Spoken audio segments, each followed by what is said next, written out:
நீ என்ன சொன்னாலும் உனக்கு ஒரு கல்யாணத்தை பண்ணி வைக்காம நான் விட மாட்டேன். இதுக்கப்புறம் உங்ககிட்ட எல்லாம் பேசி பிரயோஜனமே இல்ல. விக்ரம், கேளு. விக்ரம், இல்ல. சொல்றது கேளு. விடுங்க. விக்ரம், விக்ரம், போகாத. உங்களுக்கு எல்லாம் எவ்வளவு சொன்னாலும் புரியாது. விடுங்க, நான் போறேன். விக்ரம், ஐயா தெய்வானே என்னாச்சு? மாமா டேய் கூப்பிடுறா. ஒரு நிமிஷம் சார். சார் சார் இல்லைங்க சார். சார் அம்மா மயங்கி விழுந்துட்டாங்க சார். என்னாச்சுன்னு தெரியல. தயவு செஞ்சு உங்க கோவத்தை விட்டுட்டு மேல வந்து பாருங்க சார். மேடம் மயங்கி விழுந்துட்டாங்க சார். பாரு விக்ரம், அம்மா மயக்கம் போட்டு விழுந்துட்டாங்க.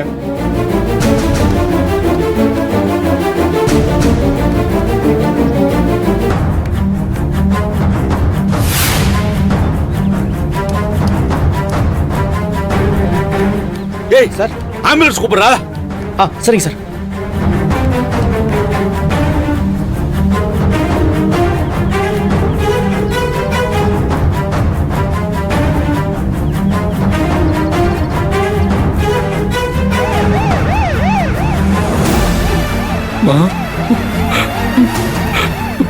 அப்பா, கண்ணை திறந்து பாருங்கம்மா. மா,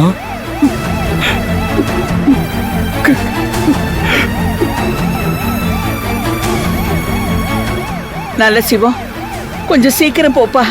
என் மருமகளுக்கு என்னாச்சுன்னு தெரியலையே. பாட்டி நீங்க டென்ஷன் ஆகாதீங்க. ஆண்டிக்கு ஒண்ணும் ஆகாது.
டேய் விக்ரம், நீ என்னடா இங்க?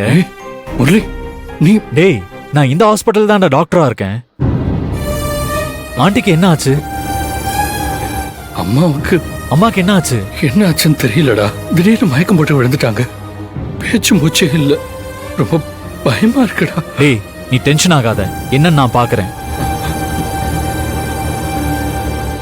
தம்பி, தெய்வானுக்கு என்னாச்சுன்னு பாருப்பா. அவளை எப்படியாவது காப்பாத்தி கொடுத்துருப்பா. டேய் முரளி, அம்மாவுக்கு எதுவும் ஆகாதுல்ல? டேய், அதெல்லாம் ஒண்ணும் ஆகாதுடா. நீங்க யாரும் பதட்டப்படாம இருங்க. நான் உடனே என்னன்னு பார்த்து ட்ரீட்மெண்ட் ஆரம்பிக்கிறேன். சரியா? தைரியமா இருங்க. சரிப்பா.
சுந்தரபாண்டி, வேலை பார்க்காம இங்க நின்னுட்டு விஜய் சைட் அடிக்கிறீங்களா? சீச்சி, அதெல்லாம் அப்போ மேடம். எப்போ அவ எல்லா ஸ்டாப்பு முன்னாடி என்ன அசிங்கப்படுத்தினாலோ அப்பவே அவன் மேல இருந்து எல்லாமே போச்சு. எல்லாமேனா? பாவம் பொம்பளை புள்ளைய வச்சுட்டு கஷ்டப்படுறாளே, அவளுக்கு ஒரு வாழ்க்கையை கொடுக்கலன்னு நினைச்சா என்னையே அவ பல்லு பிடிச்சு பார்த்துட்டால.